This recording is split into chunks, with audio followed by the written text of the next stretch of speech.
श्री शिवाय नमस्तुभ्यम।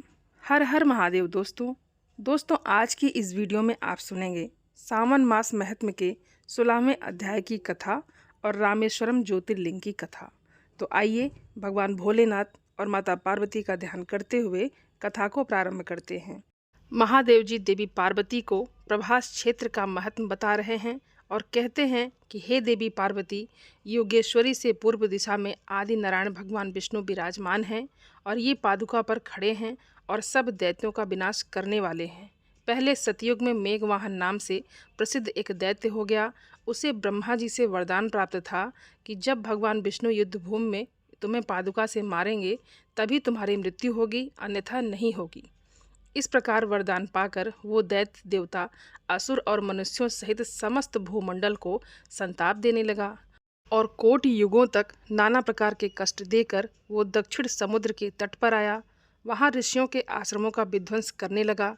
तब ऋषियों ने उसे अजय समझकर भगवान गरुड़ ध्वज की शरण ली और उनकी स्तुति की।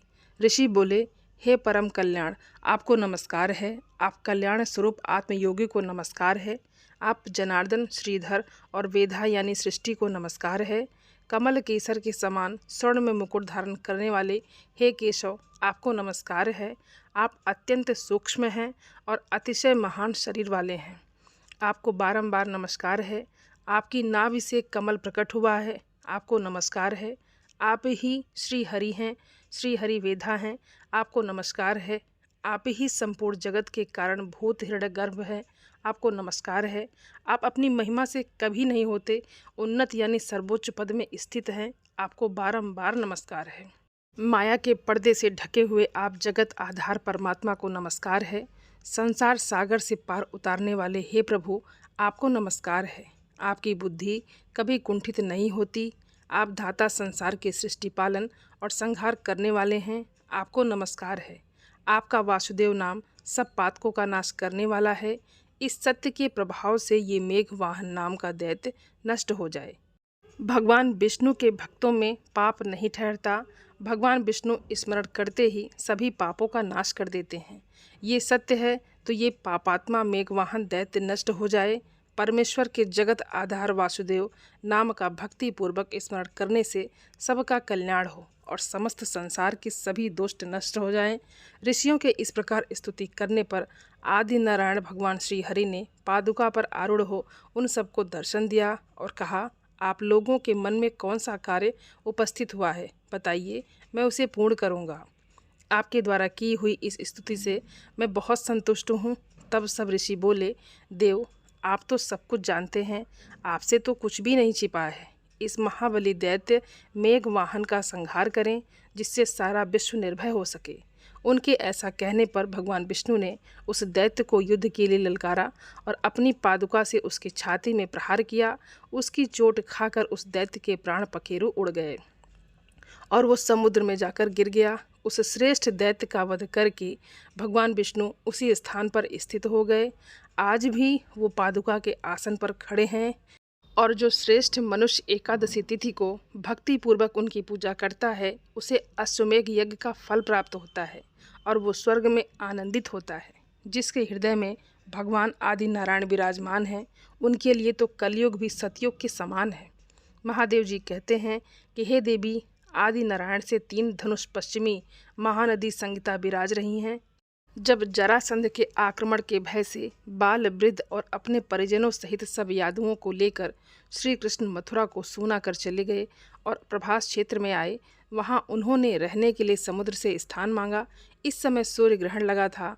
तब भगवान जनार्दन ने यादवों से कहा कि मैं परम पवित्र स्नेहित नामक सरोवर को यहाँ लाऊंगा, और उनके इतना कहते ही धरती फोड़कर शुभ जल का प्रवाह प्रकट हुआ और ये देखकर बलराम जी और सभी यादवों ने उसमें स्नान ग्रहण किया। उसमें स्नान करने से अग्निष्टम यज्ञ का फल मिलता है। वहाँ एक एक आहुति देने से कोटि होम का फल प्राप्त होता है। उस स्थान में रहकर यदि कोई मंत्र जाप करता है तो उसे एक एक जप का कोटि कोटि गुना फल मिलता है। सन्निहित दक्षिण तट पर पांडेश्वर लिंग है, जिसकी स्थापना 5 पांडवों ने की है। वनवासी पांडव जब अज्ञातवास में थे तब तीर्थ यात्रा के प्रसंग से प्रभास क्षेत्र में आए। उस समय चंद्र ग्रहण का पर्व था। उसी अवसर पर उन सब ने सन्निता के किनारे पांडवेश्वर की स्थापना की। मार्कंडेय आदि मुनियों और श्रेष्ठ ब्राह्मणों को ऋज बनाकर उन्होंने वैदिक मंत्रों से मुझे शिव का अभिषेक कराया। ऋषियों ने उस लिंग का महात्म बताते हुए कहा कि जो लोग इस पांडव पूजित लिंग की अर्चना करेंगे वो देवता, दानव और राक्षसों के लिए भी पूजनीय हो जाएंगे और श्रद्धापूर्वक इसका पूजन करने से उन्हें अश्वमेध यज्ञ का फल प्राप्त होगा। और जो पूरे माघ भर में सताकुंड में नहाकर पांडेश्वर की पूजा करता है वो साक्षात पुरुषोत्तम होता है। इस लिंग के दर्शन से पाप के भी हजारों टुकड़े हो जाते हैं। महादेव जी ने आगे क्या कहा ये हम अगले अध्याय में सुनेंगे। दोस्तों आइए अब सुनते हैं रामेश्वरम ज्योतिर्लिंग की कथा।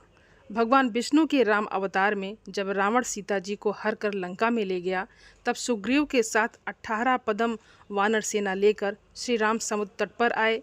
वहाँ पर वो विचार करने लगे कि कैसे हम समुद्र को पार करेंगे और किस प्रकार रावण को जीतेंगे।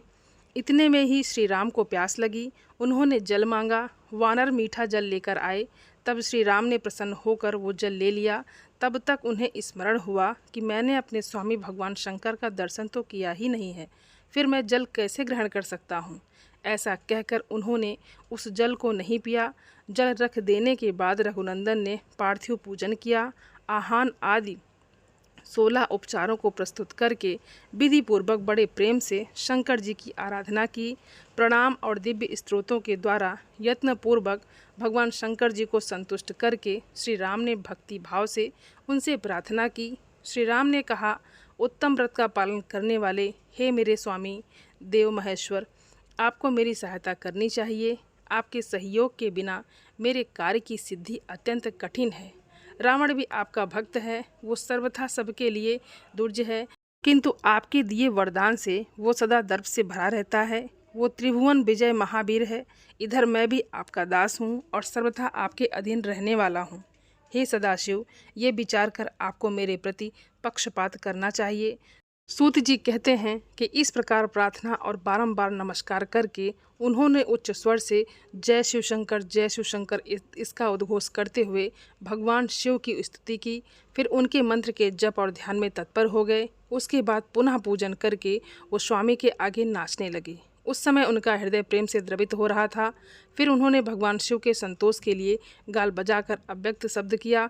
उस समय भगवान शंकर उन पर बहुत प्रसन्न हुए और वो ज्योतिर्मय महेश्वर वांगभूता पार्वती और पार्षदों के साथ शास्त्रोक्त निर्मल रूप धारण करके वहाँ पर प्रकट हो गए।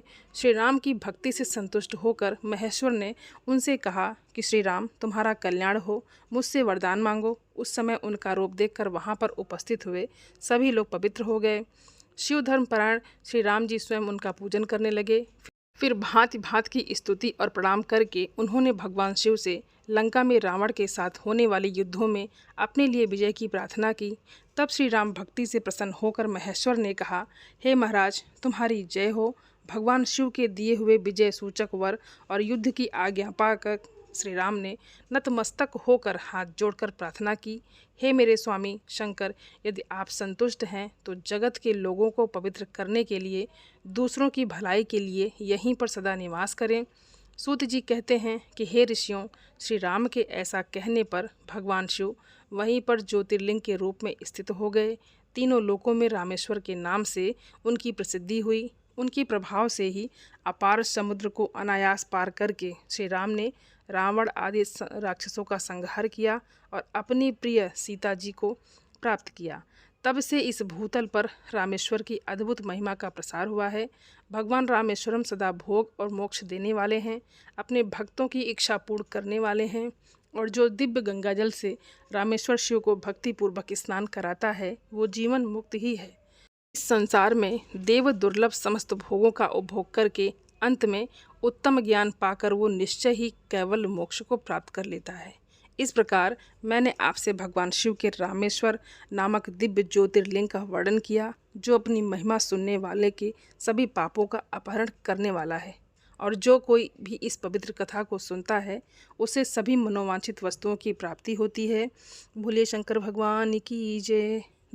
दोस्तों, उम्मीद करती हूँ ये वीडियो आप सभी लोगों को बहुत अच्छी लगी होगी और आप सभी सनातनी भाई बहनों से मेरा विनम्र निवेदन है, मेरे चैनल को सब्सक्राइब ज़रूर कर लें और वीडियो को लाइक और अपने फैमिली फ्रेंड के साथ शेयर ज़रूर करें।